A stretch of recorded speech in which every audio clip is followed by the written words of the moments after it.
আসলে ভারত নিয়ে আমরা খুব দুশ্চিন্তায় আছি। কারণ ভারতের হাসিনা প্রীতি নীতির কারণে ভারতের সাথে বাংলাদেশের সম্পর্ক নষ্ট হয়েছে এবং ভবিষ্যতেও হতে পারে বা হবে। সম্পর্ক উন্নতি হয়েছে আমেরিকা এবং পশ্চিমা বিশ্বের সাথে, হয়েছে পাকিস্তানের সাথে। ভারতের রয়ের এজেন্ট রায় মূলত এর জন্য দায়ী। কারণ বাংলাদেশের ভিতর ঢুকে তারা গুম, খুন এবং অত্যাচার করেছে। অসংখ্য জামাত, বিএনপি কর্মী, নেতা এবং হেফাজত ইসলামের মতো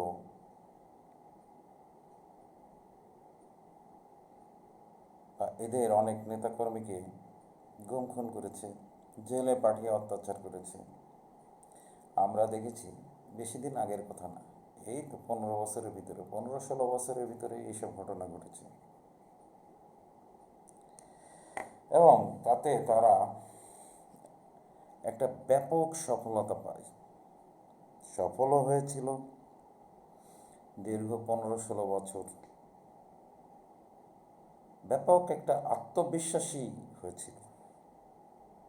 সে আত্মবিশ্বাসের সীমা পরিসীমা ছিল না। অগ্রাহ্য করা হয়েছিল অথবা অপমান করা হয়েছিল মার্কিন রাষ্ট্রদূতদের,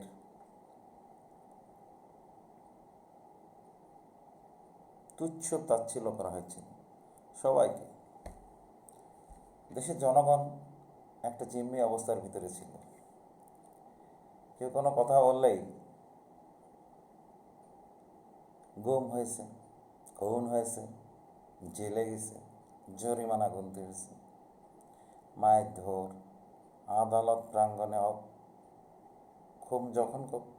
আদালত প্রাঙ্গণে জখম পর্যন্ত করা হয়েছে, রক্তাক্ত জখম।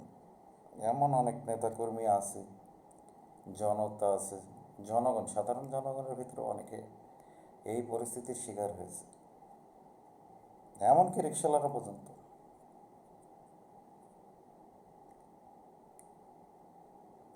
বিভিন্ন সময় এদেশের খেটে খাওয়া মানুষ রিক্সা চালায়, এরা বিভিন্ন সময় বিভিন্ন অত্যাচারের শিকার হয়েছে। রিক্সার ব্যাটারি খুলে নিয়ে গেছে প্রতিবাদ করলে।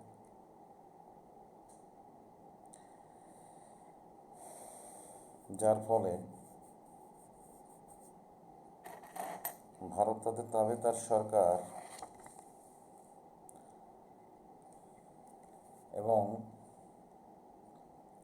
ভারতের একটা শোচনীয় পরাজয় হয়েছে।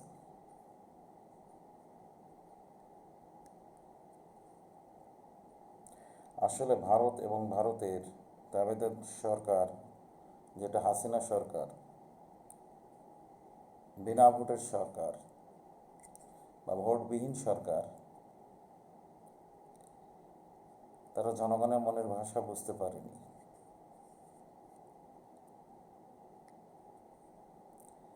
এই অবস্থার পরিবর্তন ঘটাতে একটা অগ্রবর্তী দলের দরকার ছিল, এবং আমি মনে করি সেই অগ্রবর্তী দলটাই হচ্ছে বিপ্লবী ছাত্র জনতা।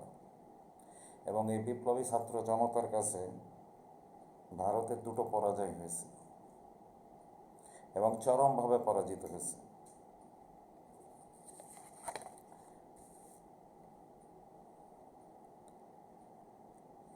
একটা হচ্ছে একটা পরাজয়, যেটা হচ্ছে হাসিনা সরকারের পরাজয়। তার মূল যে ভিত্তি, সেটা ছিল জনগণের ভাত, কাপড় এবং ভোটের অধিকার। আরেকটা পরাজয় হচ্ছে বন্যা। ভারত খুব সম্প্রতি বাঁধ খুলে দিয়ে এদেশের মানুষের জীবনকে সীমাহীন দুর্ভোগের ভিতরে ফেলে দিয়েছিল, এবং সেখানেও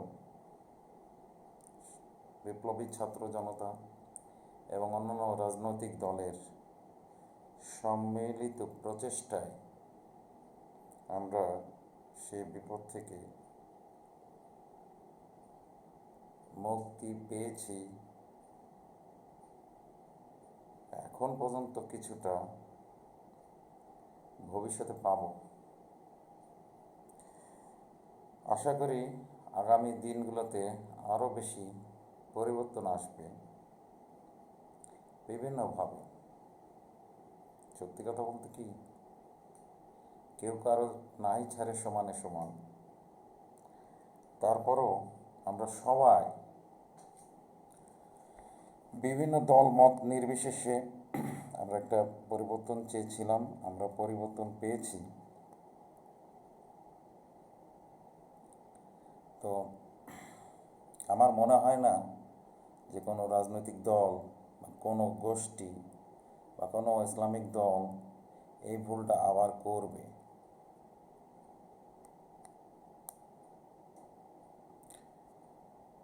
র বা রয়ের এজেন্টকে আবার বাংলাদেশে এনে মানুষের উপর অত্যাচার, জুলুম, নির্যাতন, গুম এগুলো করবে, এই সুযোগ দেওয়া উচিত না, কারোরই উচিত না। সবাইকে ধৈর্য ধরার আহ্বান করছি। আল্লাহ সবাইকে ধৈর্য ধরার তৌফিক দান করুন এবং জাতি হিসেবে আমরা যাতে গর্ববোধ করতে পারি ভবিষ্যতে, সবারই সে কাজটাই করা উচিত।